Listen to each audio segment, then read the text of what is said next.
Thanks for joining us. I see some people popping on. Really excited to be here. We'll give everyone just another minute to hop on to Zoom and then we'll get started. But so excited to be here tonight with Brittney. Yes. Yes. I see more people joining. It's great. Incredible.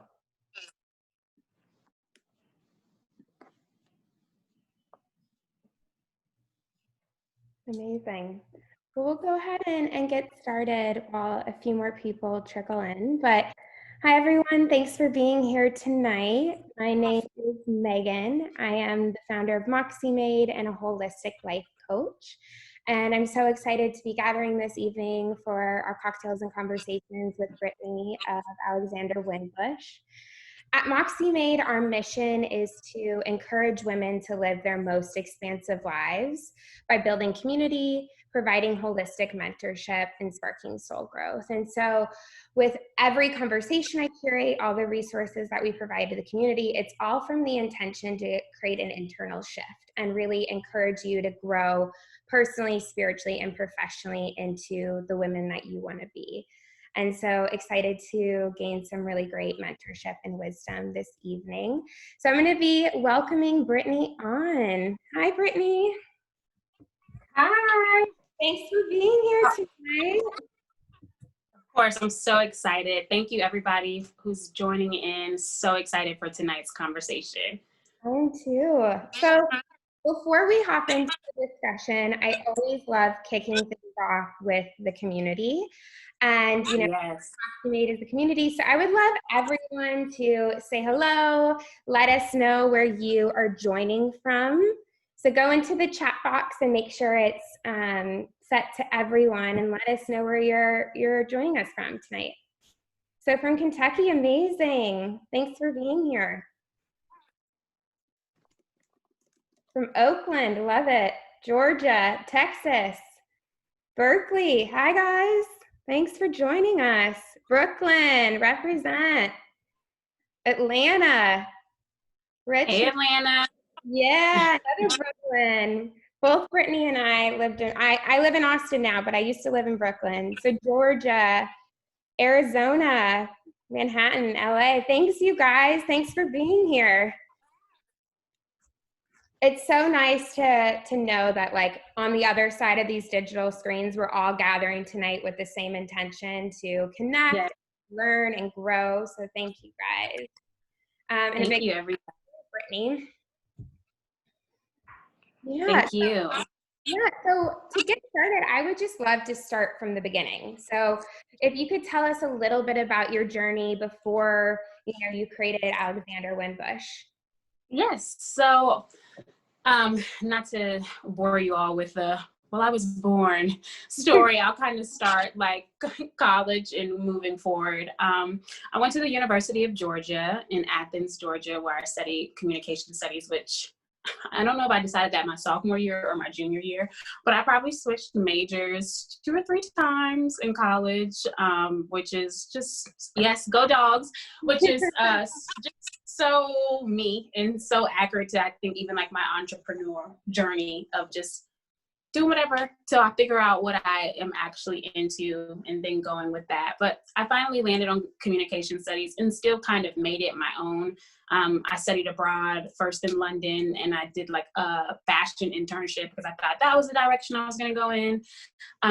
Then I studied abroad again in Costa Rica, studying international perspectives of interracial communication. And I was like, okay, maybe that's the direction I'll go in. But all in all, as you all know, that's not anything that I ended up doing, but I gained something from every experience, especially the London trip, which I'll bring full circle to New York. So after I graduated, I stayed in Atlanta for about a year. And then my best friend, who I live with as well, she was going to school. She graduated, came back home. We were like, let's get a place together. And we were looking in Georgia. And then one day I just looked online and I was looking at the prices of apartments in New York. I'm like, these are the same prices as the stuff we're looking at in Georgia. Let's go to New York. So I told my mom, and she's like, hey, if it doesn't work out, it doesn't work out. Like, you can always come back home. You always have a place at home. So I was like, okay, let's do it. Let's go to New York.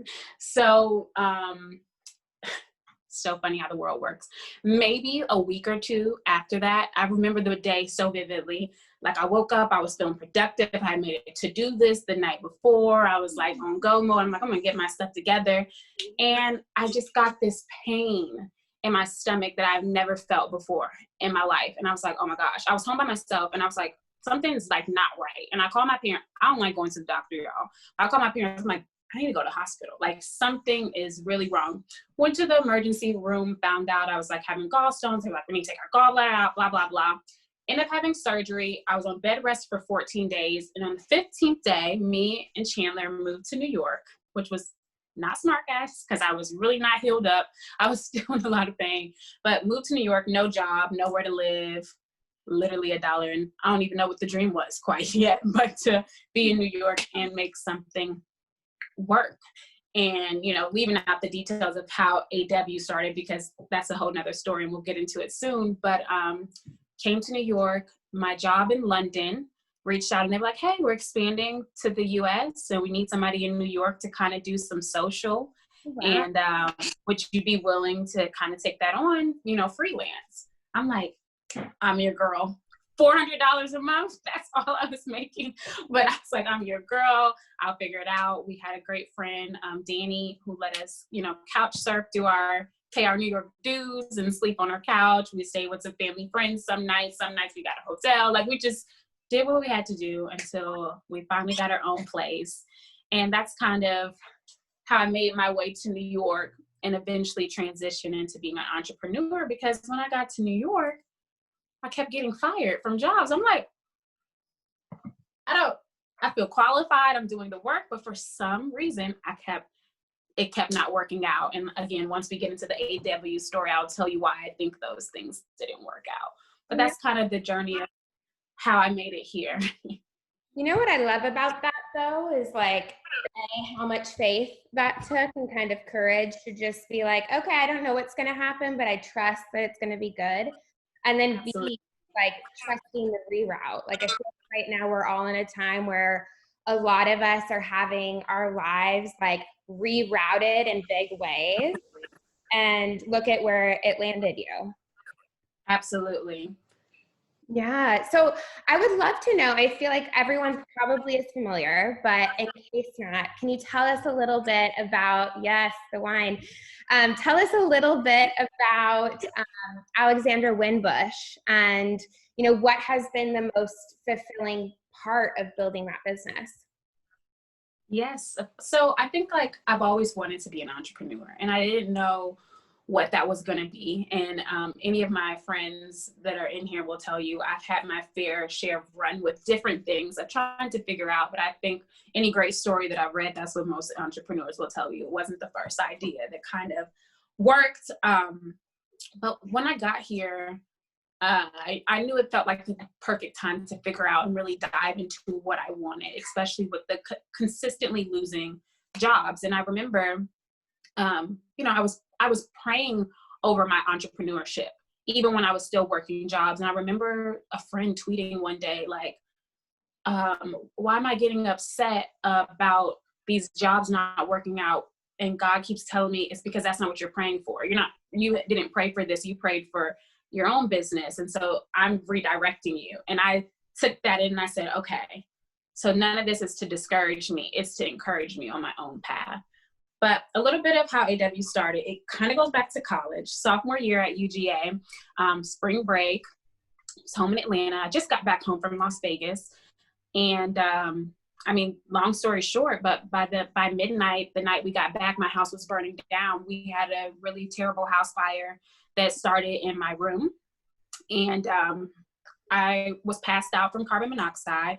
My dad heard the smoke detectors going off, came upstairs, got me out of the room. My bed was on fire. My feet were on fire, but we got out. But ultimately, I lost everything. And that was at a time when I was kind of struggling to find my place at UGA, having a little bit of regret. I feel like, was this the school I should have been at? Should I have gone to fashion school? Should I have gone to art school? Just, you know, early 20 woes, like of just trying to figure out where I wanted to be. And so I was going to Atlanta quite a lot. And so when my house burned down, I felt like I had lost my comfort zone because I definitely didn't feel comfort at school. So I became depressed. I became extremely anxious. I became very worrisome. I was, struggling to sleep, struggling to eat, struggling to find just like a sense of happiness. But I did find a bit of peace in, ironically, lighting a candle. I got into natural tea leaves that help with like increasing endorphins and things like that, St. John's wort, stuff like that, lemon balm, and just listening to music and trying to find comfort in my space through these things and making them intentional. So fast forward to years of spending more money than I want to say on candles and tea. I was like, you know what? I can do this. I can create this for other people. And maybe you haven't been in a house fire. Maybe you have, and you know what that loss feels like. It's something like, can happen. You never think it happens to you. And then I feel like it's something people don't really talk about that much because it's a really weird loss that you experience because everyone's like, well, you didn't die. It's like, wow, I lost, my baby picture, my prom, like things that meant something to me and just the physical space where I felt comfort. But I learned through my candles and my tea and my music that I didn't have to have a physical space to feel comfortable. I could take that space wherever I could create the peace that I needed. I had the ability to create that. And I feel blessed to be able to give that to people through Alexandra Winbush. And that's exactly what AW is. It's a piece of peace, a little self-care in a box.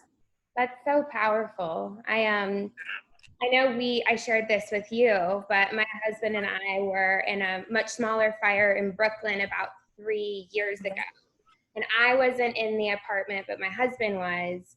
And he still has like a lot of PTSD from it. Like if we feel like we smell fire or if the fire alarm goes off, like we take it very seriously. And so, yeah, I mean, moments like that really stick with you and have like long-term impact. And what I think is so admirable about you and your story is that you reclaimed that sense of well-being as well as been so open about your mental health journey. Oh, absolutely. Absolutely. I think it's so important because I think, I don't think you realize how young you are in college till you're a couple years out and you're like, oh, I was kind of a baby. And I felt like I didn't have the resources or people around me that, just the language about mental health. And so, as you all can tell, I'm a spiritual person. I pray, and it just seemed like very much just pray about it. But there was additional things that I needed, and I felt very much directed in that way. And I'm happy to have gone through what I've gone through and gained the knowledge about mental health and mental illnesses, and being able to share that with anybody on any level. To me, that's the biggest accomplishment of AW, is when people share their stories of anxiety or depression and how, my candle or my story or sipping a cup of tea on a bad day made such a difference in them, or also just having the language to communicate with people about their different anxieties, or say, hey, I've gone to therapy and that's okay. Or, hey, I've had to start medication for my anxiety and that's okay. Because sometimes, especially with social media and on the gram, you can see me running my business and see the celebrities posting my things. And, when we're traveling and we're doing all this, and that doesn't dismiss mental health. And I think that that's important for, people to know. And I hope that through my personal platform and through my business that people know that. It's so powerful. It's so important to talk about because, by talking about it, it normalizes it. We all have our own mental health journeys. I'm curious for yours, what was really impactful in your healing journey? Were there any, tools like daily practices, books, podcasts that really helped you reclaim your well-being? I'll be honest. It was therapy, and it was finding a Black woman to be my therapist, and it just made a world of difference for me. And it's also, it's small things that you can do for yourself. And the number one thing I would always say is be gentle with yourself and give yourself grace to have a really good streak for a really long time and then have a really bad one out of nowhere, because that's just how it is. It's not linear. Healing isn't. Everyone knows, like, my go-to is if I'm in the middle of a crappy day, I don't care if I just took a shower 1 hour ago and I was having a good day and suddenly my day's ruined. I stop whatever I'm doing and I go take a essential oiled up shower. Like, get the lavender oil and I put it everywhere in the shower, mainly on the wall, because then the steam will help it rise off of the wall and just really get the room going the way you need it. And I won't turn on the lights. I'll just light candles in there, and I'll cry, I'll pray, I'll do whatever I need. I just have to wash away, like, whatever is worrying me or making me feel antsy. Again, it's kind of like that. What I'm saying is reclaiming my own space and peace. It's like, oh, I feel the pressure to X, Y, Z. But actually, I don't have to do that. I can stop what I'm doing and go take a shower. It's the little things of reminding yourself the control that you do have. Because when you are anxious, it's very easy to feel out of control. So what can I do to feel in control of the moment? So for me, it's a shower. For you all, it might be a walk. My boyfriend, he goes and exercises. I have friends who enjoy writing. You have to find what your thing is that reminds you that I'm in control of this feeling. And if I'm not in control of something, then I have to let it go, because I can't control it anyway. So there's no use in getting riled up about it. Oh, it's so true. And I feel like that message, right? Like, what can I control in this moment is so important and relevant now, because I was, thinking about my experience with the fire and then also just relating it back to today. And we're in a time where a lot of people feel like their self-agency or kind of like sense of control has been stripped away. And I feel like with a fire, in our experience, it's something unexpected that changes your life. And so that's such a powerful tool of like, what is within my control right now and how can I be self-soothing and self-caring in this moment? Yes. I want to, because you mentioned this earlier, and it is something that a lot of people are experiencing. I know when we asked at the beginning of COVID, I think 30% of our community had lost their jobs. And so how, for you, in that moment where you were being let go, how did you allow it to not kind of label you or impact your self-esteem, and know that you have worth and value to offer in a different way and bring your gift to the world in a different way? I think like the first key thing, which is something that I gathered from church a while ago, is just like, I just can't put my identity in anything here on earth, because it's just, and when you're in a house fire, you learn how quickly anything that you have can leave you. So I think, this season was difficult. It was difficult for me initially. I have manufacturers that were like, oh, we're not making vessels. We're not making wine. We can't ship you anything. And I didn't know what to do. I was like, well, I feel like this is a time that people need me the most. And I don't even think I'll be able to get any products out in any time in the near future. And I was worried, and I didn't know what the future at AW looked like and what I was meant to do. But I knew that my business and my products were important. And so I knew I was going to figure out how to get them back out and get them back on market.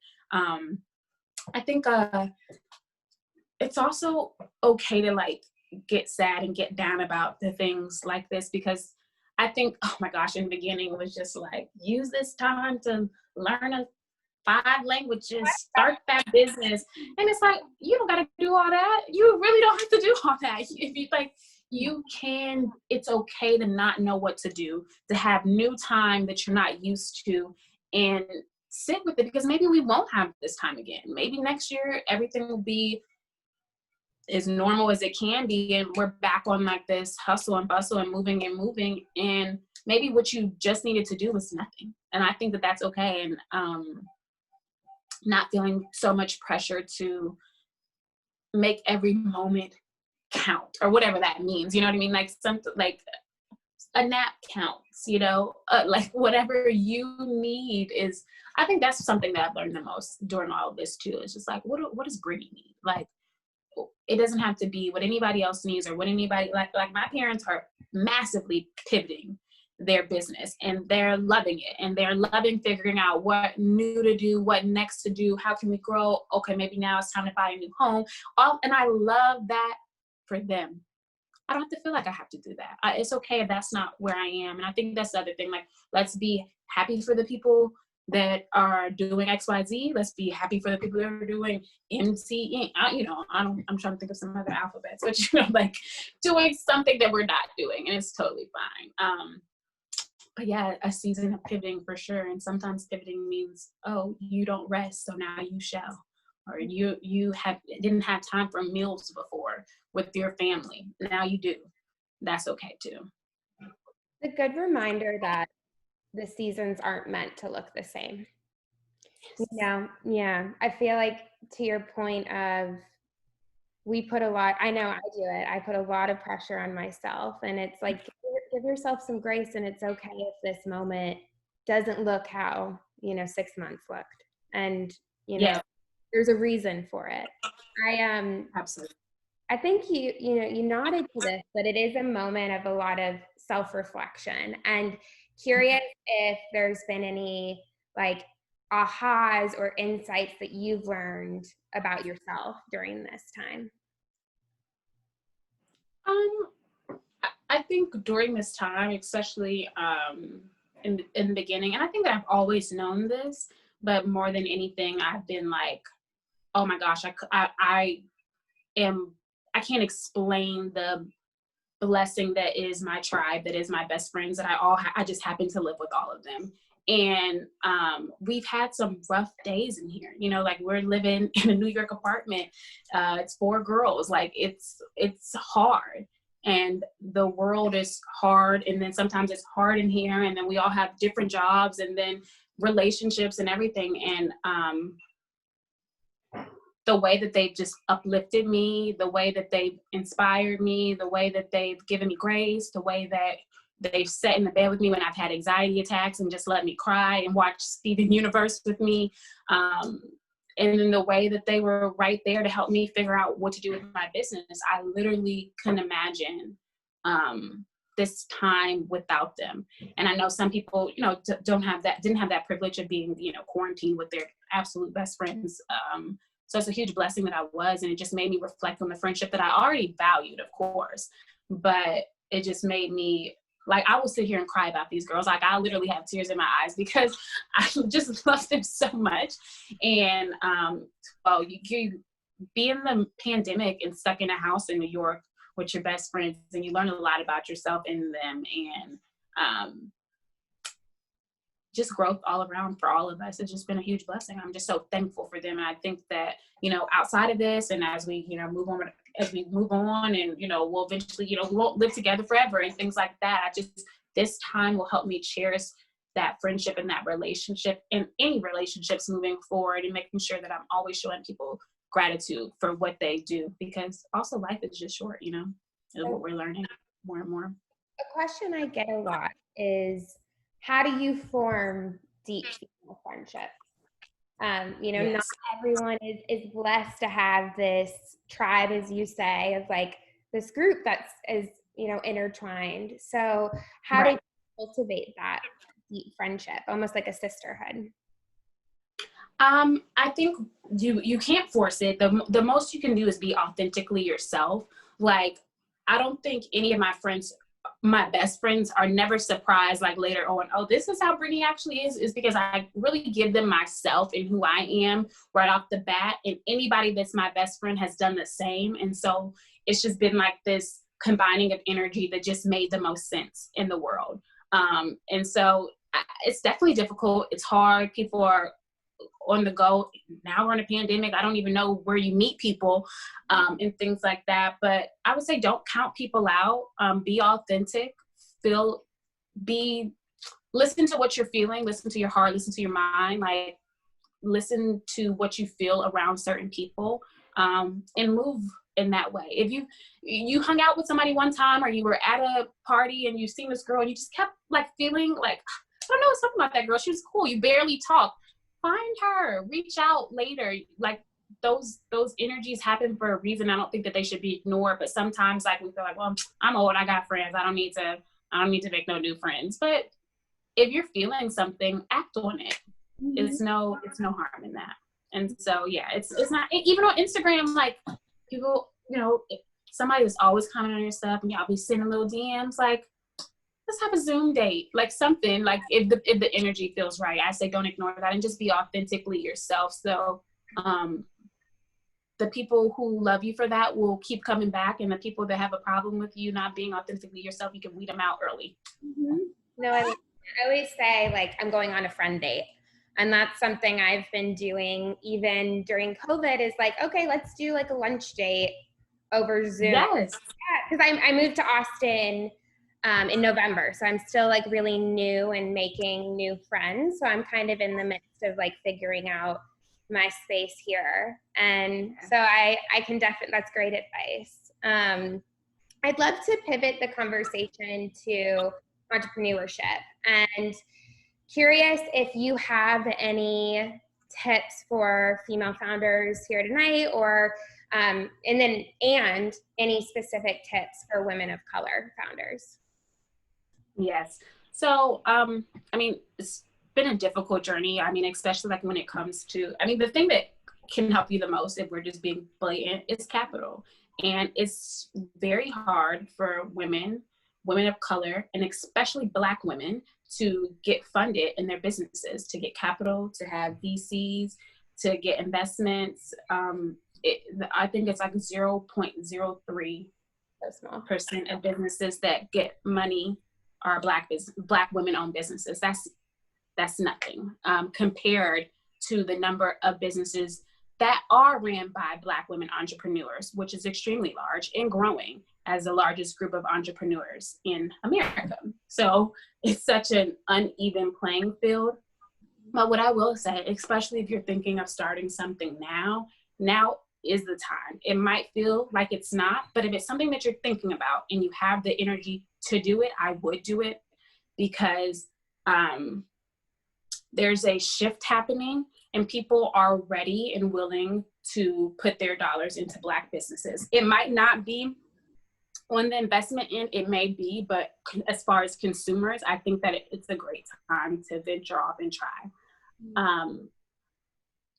What you can do is what you should do. Whatever you have the ability to do at this moment. What is that? Is it, okay, I can put up a website. Do you want to, if you're service-based, there's so many things that you can do now to not have to hold off.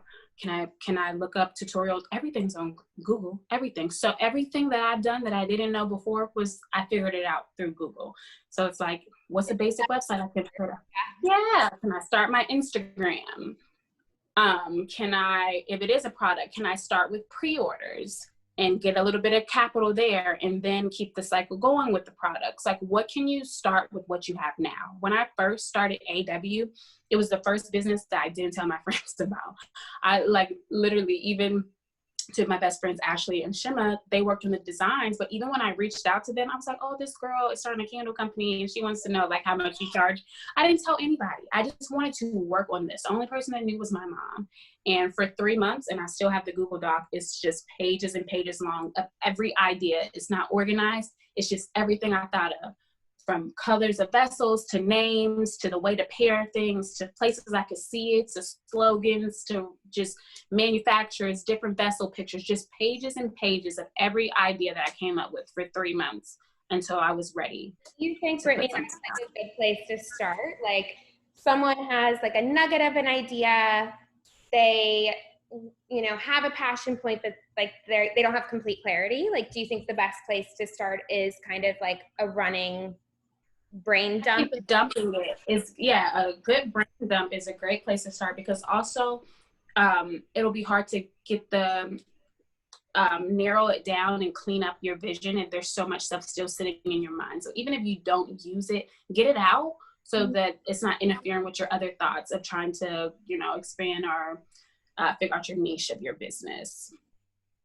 Yeah, I definitely have something similar as well. And it's like I have a place in like my server pack that's just like an ideas document because you never know like when it might come into play later down the road too. So, speaking of funding, it is one of the biggest limitations, and definitely stressors even for me. Curious, how did you navigate that and what did funding look like for you with your business? Bootstrap, Mm-hmm. credit card bills. Yeah. And I think like we're a little bit over 2 years old now, and this is the in the last 4 months is our first time seeing profit.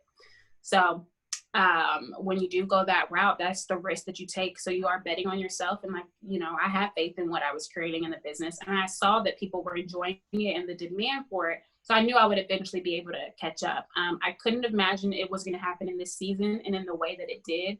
But it's finally at a profitable place. And I finally have capital cushion By to the way, expand. we have to take a moment to celebrate that. That's incredible. Thank Congratulations. you. Yeah, it's a really Thank big you. moment. So congrats. No, Yeah. my mom is my accountant, so she's very thrilled that we're at this place. That's amazing. Do you, looking down the road and wanting to scale your business, are you hoping to get outside funding or do you want to continue to be, self-funded? If I can continue to be self-funded, that's the dream. But if I did get funded, I would prefer angel investors because I just want to keep the control that I want over my business. So yeah, I'm definitely open to angel investments. But other than that, I think that if I keep my plan as best as I can, that my mom's in here, my accountant, my mother, she's excited because she knows the struggle of the last 2 years. But yeah, if I can keep that plan, I think that we can continue to fund ourselves and just scale the business and it continue, especially with the kind of retail interest that we've been getting recently. So important to talk about because I think that I know when I started MoxxieMade, feels like there's like one type of view of what an entrepreneur is. It's like you have angel investors and VC interests before you even, and like a full-fledged like market team behind it before you even come to market. And that's not true. Like that's not the case for most businesses. Yeah. Self-funded as well. So I think it's important to talk about, the pros and cons to both. Yes, definitely. Yeah, and also that there's another way, like crowdfunding. Yes, I have a absolutely. credit card. You can get like 0% interest for like your first year if that's something that you need. So there's like lots of different avenues. There are a lot of grants out there, even like my mom always says, like small, even if they're small, they add up. So, and when you're starting with kind of nothing for your business, $100 is a, an order of business cards or the first month on your host for your website. So it all matters. And there are a ton of grants out there, which this season has been my season of grant applying so much. And I think it's worth it. Yeah. It's a lot of work, but yeah, it's good because it's that free money. Mm-hmm. Well, I think another myth that a lot of people feel is that you have to be really well connected in order to have like a successful business. I know that for me, I didn't have any friends that were entrepreneurs when I started MoxxieMade. I'm curious what that looks like for you. Yeah, I definitely have like a group of women like we all are kind of either freelancers, entrepreneurs. So we relate to each other on that level. A lot of things that happen for AW in the first 2 years, people are curious, like, oh, do you have a PR team? Or how'd you get in this magazine? How'd you get this collaboration? And to be honest, it has been my network. And it has been, even like I always say, like one of my great friends who we went to college together, but we didn't really become close to after college. she's been so pivotal in some of the things that AW has been able to do, as far as like our Summer Walker collaboration, the Spotify collaboration, and just putting my name in those rooms. And it's been a lot of that. And again, like my tribe, which also includes my parents. I mean, the way the whole Issa Rae thing happened was because of my dad and him being. Yeah, it was, I made a bag for her, and when she got off the stage at the Pop Sugar Playground, my booth was packed and I couldn't go over and give it to her like I wanted to. So I'm like, Dad, I need you to get this to Issa Rae, like whatever you do, get this to her.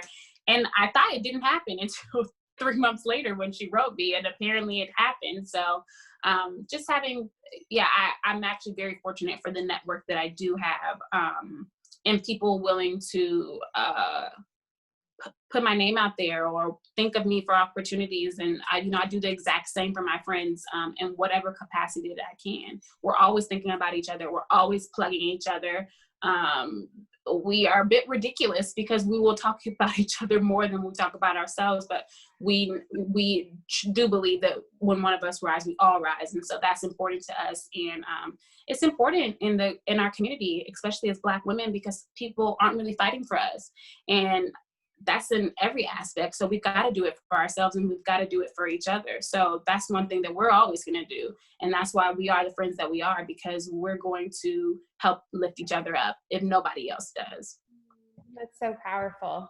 I think it's also a really good reminder to ask, like a lot of times people have trouble just asking for help, and you never know. I feel like if you don't ask, you will never get what you want. And so it's okay to. Yeah. Did you have, when you were growing the business in the past 2 years, was there kind of an experiment that really paid off, that like really was a big game changer in, creating awareness or really changing your business in some way? I don't know if it was like a specific thing besides the like pop-up circuit and really being involved in it and really making sure that that was something that we were doing, because I'm thinking through the business. I'm like, okay, I have candles and I have tea. You have to smell a candle and you have to taste tea, or you would have smelled the tea. And I'm selling both of these, and I'm only selling them online. So like I have to, like, first of all, the branding was so important, because people they don't know me. Sorry. They don't know me. They don't know what the candles smell like. They don't know what the tea tastes like. They don't know anything about the product. So, I mean, to be honest, off of a buy from an online store with these kind of products, you're just going off of, oh, I hope it's good. Yeah, so it helps. And I think that the best thing that I could have done was invest in great branding to start. I'm going to get into pop-ups in a second, but kind of to bring in that earlier story of always getting fired. The last job I had in New York City, place we will not name, was a terrible experience. Just a really awful company, awful boss. They fired me in a terrible way, but it's where I met one of my really close friends now, Ashley, and she designed my logo and my candle labels. And so I always felt like, I was like, why did I even take that last job? But I always like have a little joke with God, like that was my, I had to get Ashley, and we had to, become friends. And then God was like, all right, now get out of here and go start this. And so I felt like that was my missing piece. And I literally just had that job for me and Ashley to connect. And she is a graphic designer, but she's also an entrepreneur, and she's also a mom. She has a jewelry company. And so we're just able to relate with each other in a lot of things. And before she moved back to Atlanta and she was still living here in New York, our relationship was very pivotal in the growing of my business. So, but yes, investing in her and letting her, work on that logo and that label, which meant so much. And then also, like I said, I wrote to my friends. I was like, I know this girl's running a candle company, da, da, da. Then my other best friend, Shima, did the same thing, reached out to her, and she created the design for the boxes that the candles came in. So investing in my friends, which also in turn invested in my branding, was a major part of the business, because I don't know if if it was an ugly candle, you don't even care to see if it smells good, I feel like. So I think that was hugely important. And then being in the pop-up circuit so that people can actually experience the products in person was important too. Brittney, you're such a beautiful testament of the power of connections. You truly are. Yeah.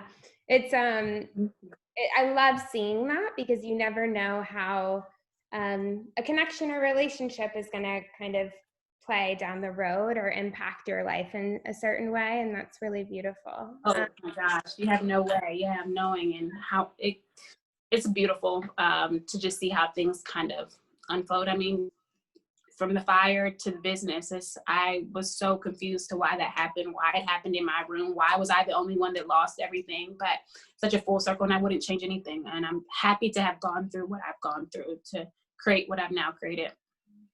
That's incredible. I want to talk a little bit more about growth and spirituality. And so at MoxxieMade, we're all about personal growth and intentionally stepping into the woman that we want to become. And curious if there's a piece of advice or a motto that you really try to live by.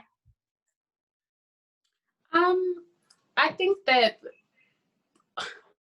I don't know if this is like a motto or if this is just like a way of life, but I have to treat every day differently. And I have to just kind of what I was saying to you all earlier about the grace I have to give myself in the room I have to give myself. And I think with any journey, whether it's entrepreneurship, whether it's a new job, a new city, a new relationship, treat every day like a new day, because I think sometimes our expectations get in our way. Sometimes I think the pressures get in our way, or thinking we have to have something one specific way, or I saw this work for so-and-so, why didn't it work for me? It gets very cloudy, and I think it prevents you from the growth that you need. But if you take every day as a new day, and what can I get out of this day, and what will happen, and how will I react to it today, could be completely different than you did yesterday. And I think that that's okay. I think that we just have to be okay with not knowing everything, not having one rule to live by, or one thing because it doesn't exist. And then maybe if it did exist for me, it would help literally nobody else on here.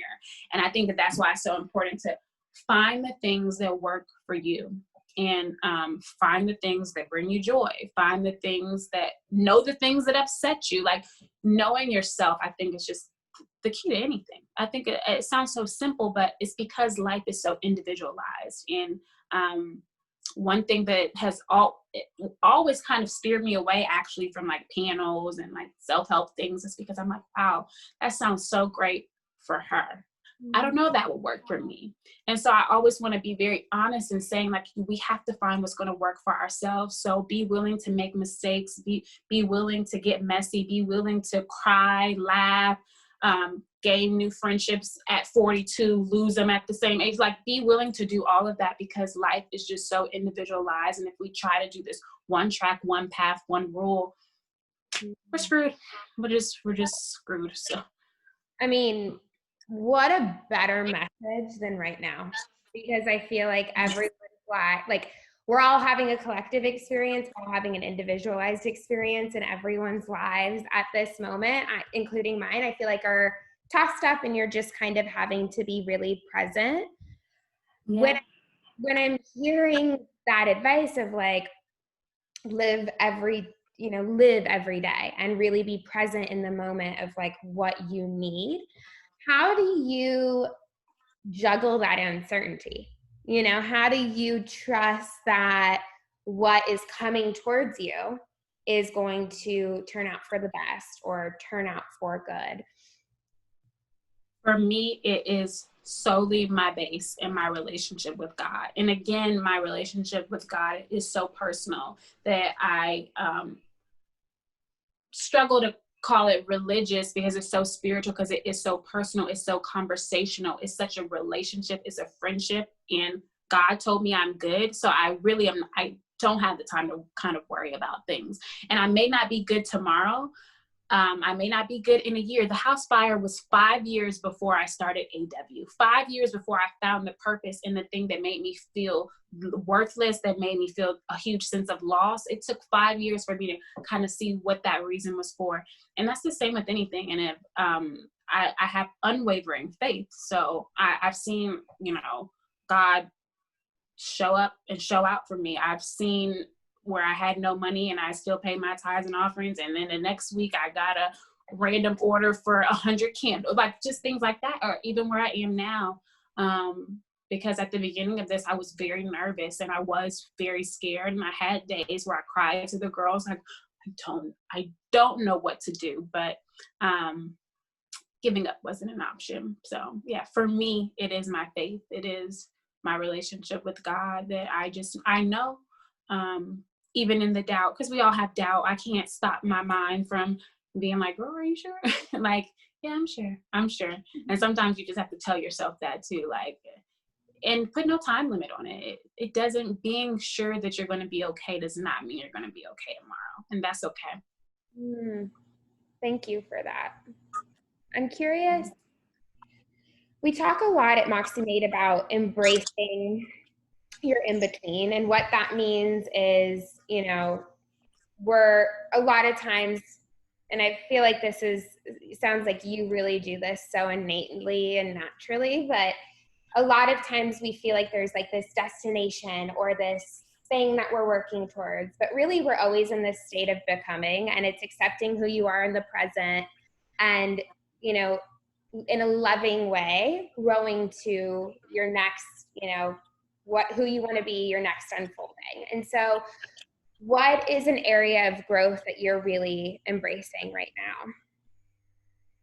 now? To be transparent, and it's kind of two things.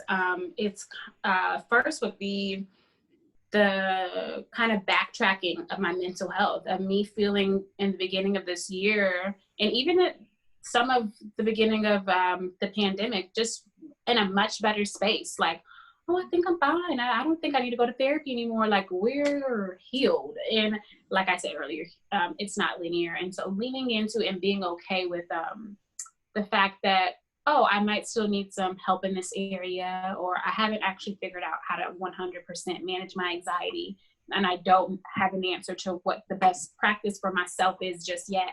Try to be okay with that, because it is, it is hard. I have a business to me that believes in, mental health and having these conversations and getting the taboo of it out of the community.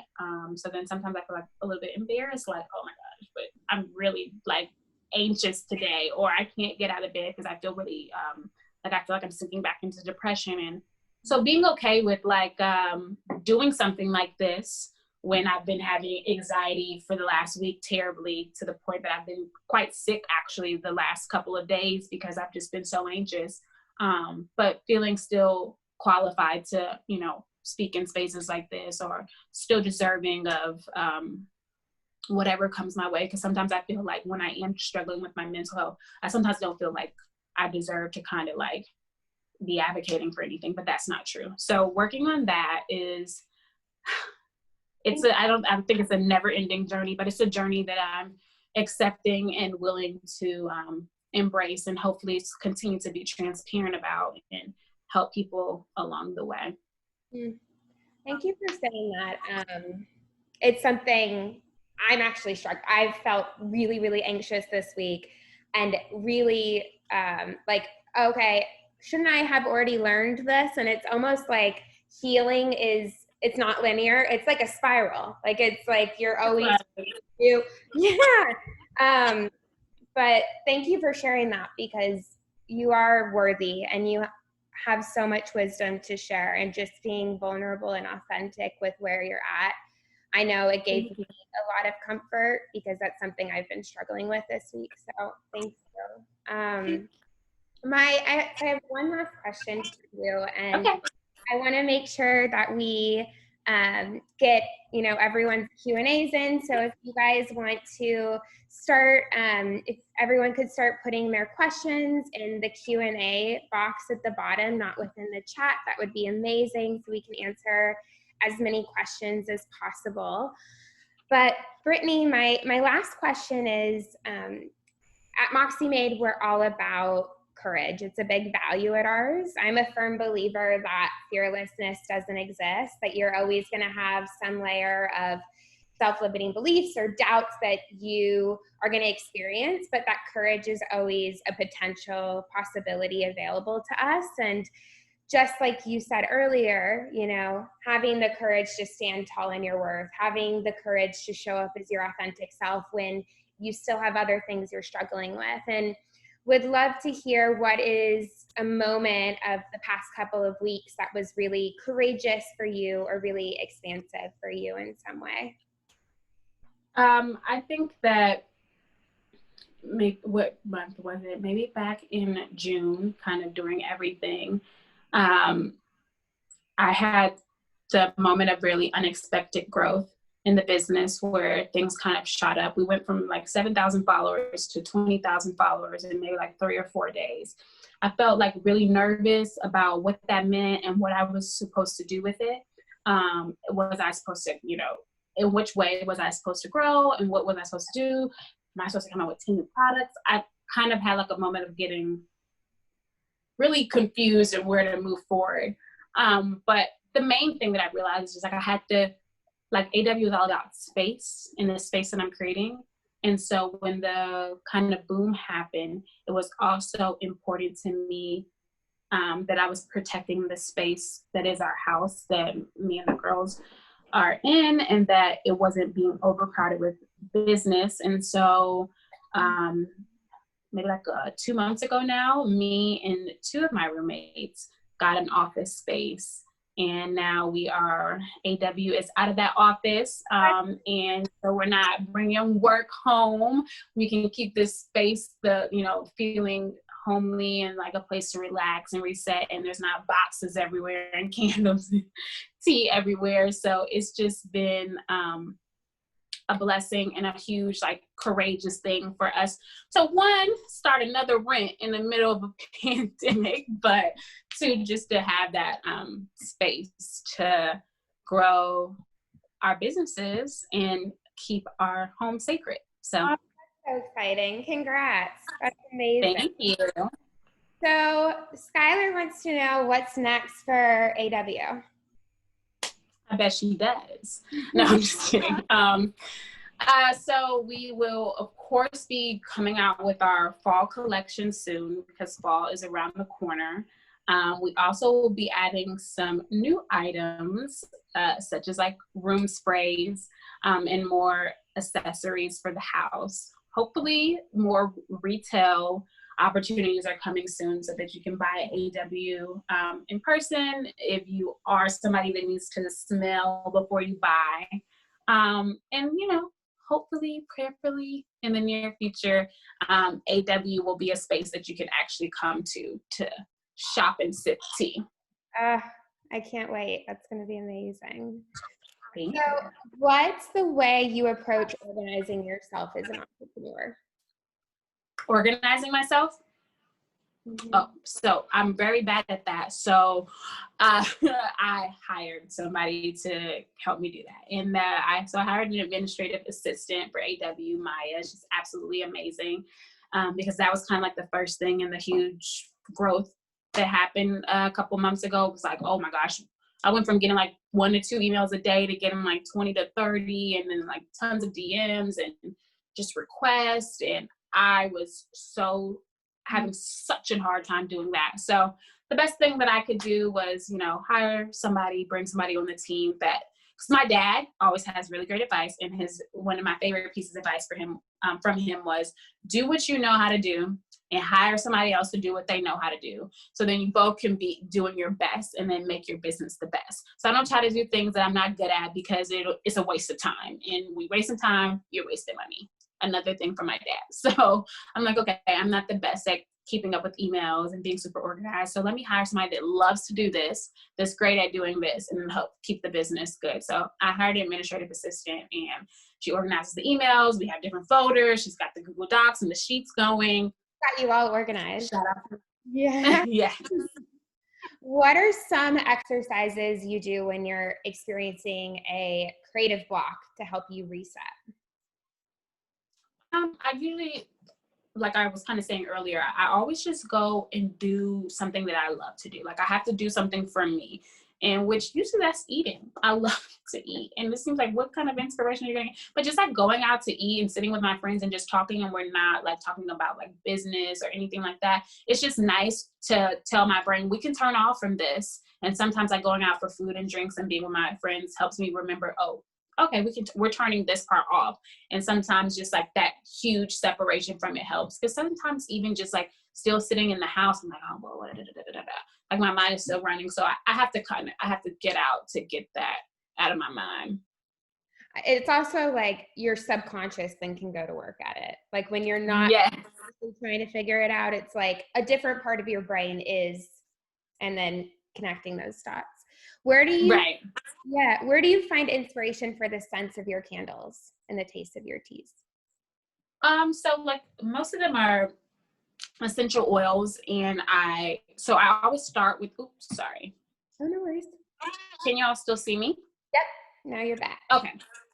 So I start with the candles because I think it's kind of easier to pair that way. So I just order a ton of samples of essential oils, and I just see what speaks to me first, and in what way. And then I sit with that, and I see if I feel any music vibes to it. Like, what kind of playlist could this have? Is there any kind of energy that it's giving me? I write like everything. I just like, as I'm smelling things, I just jot down anything that comes to my mind, like Chance the Rapper, dragon fruit, like I don't know, like anything that the scent makes me think of. And then I just go back through my notes and figure out, well, what am I trying to create here? What intention do I want with this? And which of these with these notes makes the most sense for that? And then I go back after and I just pair the teas as closely as I can. So like, for example, Window Seas pomegranate ginger candle, and I was able to perfectly match with pomegranate ginger tea.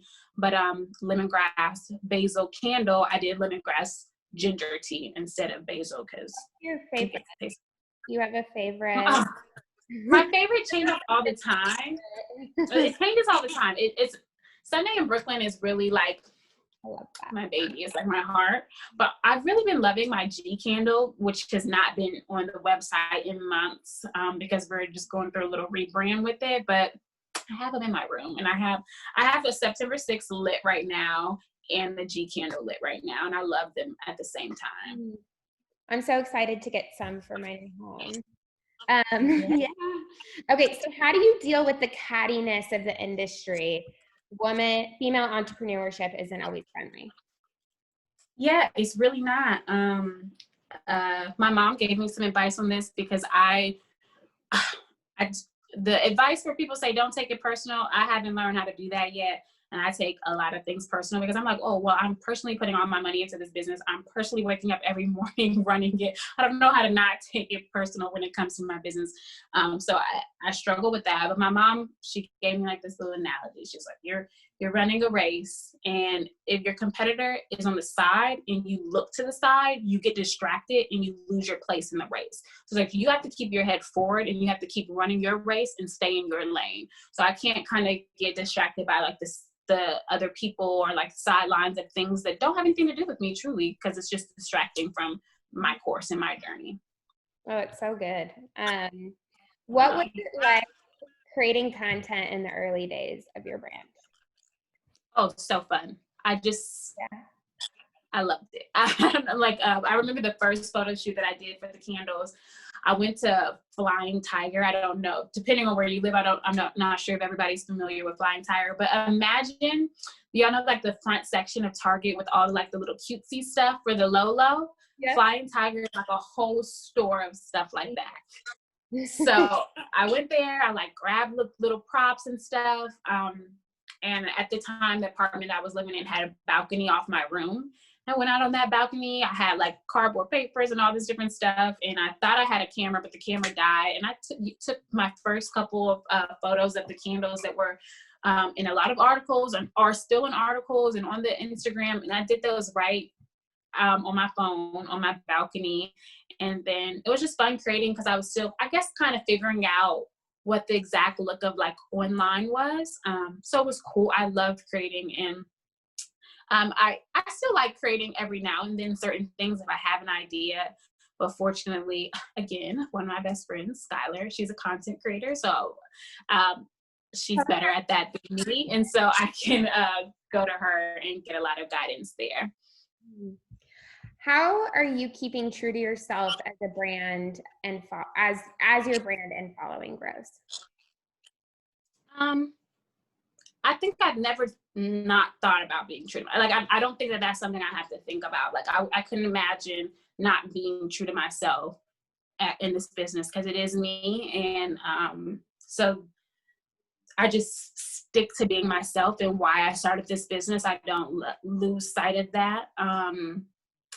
I learned to say no to things that they don't align, no matter how great of an opportunity that it may seem. I'm very clear of why I started this, and it hasn't, nothing has clouded that yet, and hopefully won't. So I don't really have a hard time staying true to myself because it's just so important to the mission of the brand and the business. So I stay pretty focused on completing that, because when you have a brand mission, you will stay true to that. If you keep it in mind, and that's why I think it's so important. Sorry, y'all, my phone's dying. Okay. I think that's why it's so important that you create a brand mission in the beginning of starting your business, because it means so much, and not just in staying true to yourself, but even down to like when you're trying to create a graphic for Instagram. If you have a mission that says to engage and excite millennials, when you have these two graphics and you're trying to decide which one, you can go back to your mission. Well, which one is more closely aligned with mission? You always want to have a mission statement and keep that in your mind, keep it on your computer, keep it in your phone, and it helps you to stay true to yourself. Like my second step, I feel like after the brain dump, starting to get clear on what your mission is, that North Star, and then always revisiting it. Like I revisit grades every probably like 6 months just to make sure, like, does it still ring true? Is this still, because when it's your business, you have the freedom to make your business better reflect who you are as an individual, which is so much fun too. Absolutely. And as you grow, like truthfully, you're growing, your clients are growing with you, hopefully, and your business grows. So you always want to revisit those things, like your business plan, your mission statement, your purpose, because it should also be growing as well. Yeah. This is the last question. What is one thing you wish your past self knew? What is one thing you wish your past self knew, or any advice you would have given yourself before starting this journey? Okay, I'll answer the second part of it. What's some advice I would have given myself? I probably would have just told myself to be more proactive with my finances in the beginning. Don't put it off. Don't be afraid of them. Have your spreadsheets, put in your numbers, know exactly how much money you're putting in, know exactly how much everything costs, from stickers to labor to shipping to everything, and stay on top of your numbers. Because like my mom says, if you don't know your money, you don't know your business. And I think for the first year, I didn't know my business because I didn't know my numbers. So I think that it's so important. And like I said, it helps now that I have that capital cushion, but I think that people get away from that finance conversation because it seems, well, that's a little bit bigger and the business isn't there yet. But it doesn't matter if you're selling one item a week. Keep everything somewhere and know your numbers and stay on top of it. It seems like boring little advice to give your older self, but it will save you so much. And I'd rather save y'all than give you like something super cute. Like, know your finances and stay on top of it. If you can get an accountant or a financial advisor, anything, just super helpful. Yeah, it'll make doing your taxes at the end of the year like also so much less stressful if you're staying on top in like a consistent way. That's great advice. So before we end the evening, I want to turn it back to our community. And so I would love everyone that's here with us tonight to please close your eyes. And a big value at MoxxieMade is that all women have worth and value, and we all have wisdom to share. And we believe that courage has ripple effects in the community. And so I would love for everyone to take a moment and think of an experience that you're really proud of from the past couple of weeks, where you did something that was expansive for yourself, whether it be big or small. In someone else's eyes, it doesn't matter as long as it was meaningful to you. And I would love to invite everyone to share that moment with us in the chat box so that we can celebrate you. And the reason that we do this is really, courage has ripple effects. So when you do something that's expansive for you, you also show others that they have that potential in themselves. So yeah, just share it with us down here in the chat box. Yes. Yes. Had an interview for a fashion company in New York. That's amazing, Jessica. Yeah. Started your own private practice business. That's really exciting, Lindsay. Congrats. Who else? Hosted. Whoa. I know, everyone's coming in now. Okay, hosted a social distancing event called Joy is an Act of Resistance. Wow. And created a. Oh, love that. Wow. To release and rebuild. That's amazing. Adriana finally took a week off since the pandemic started. Yes, that's so good. Coming to this virtual event was a way for me to get out of my comfort zone. Thank you for being here. I see you. Yes. Moved into my own place without roommates. That's a big deal. That's a big moment. Took a random day off for work to see a friend who was in town. It's important to connect. Okay, Taylor. Created an animation about pouring into yourself before you pour into others for class and grad school. I want to see this. That sounds incredible. Oh my God, that sounds amazing. I'd love to see that as well. Yeah, surprised my daughter and oh, this is so cute. It's Brittney's mom. And she was so surprised. I heard she loved it. Y'all, I was so surprised. My mom surprised me and came to New York for her birthday. And oh my gosh, I just cried and cried. Finalized a vacation. Yeah, it's so important. Got a job offer for a law clerk position. That's incredible. This is all Plan to launch your business next fall and found a name. Naming is the hardest. I don't know. I mean, oh my gosh, the hardest. So that is like a huge moment. And got approved for a scholarship. That's incredible. Started an Etsy shop. Started an online. Yes. You guys, thank you. It's incredible. My moment this week was we bought our first house. So my husband and I have wanted to own a home for 8 years, and we've been saving and paying off all our debt. So we just closed today. So right after this, Megan does it all. Like she literally was like, "I'm closing today and packing, but we'll still get the piano popping." I was like, "Okay." This was so special. So good. Thank you guys. Thank you, Brittney. You're incredible. Thank you. Thank you so much. Thank you for having me. Thank you. And stay tuned, everyone. Our next event is coming up in 2 weeks, so we'll be announcing that soon. And follow us on Instagram. Give us a shout out to help us spread our mission. And just thank you all for being here. It was such a special evening. So special. Cheers, everyone. Cheers. I'm finally going to have my wine. Yeah, it's so cute. Bye.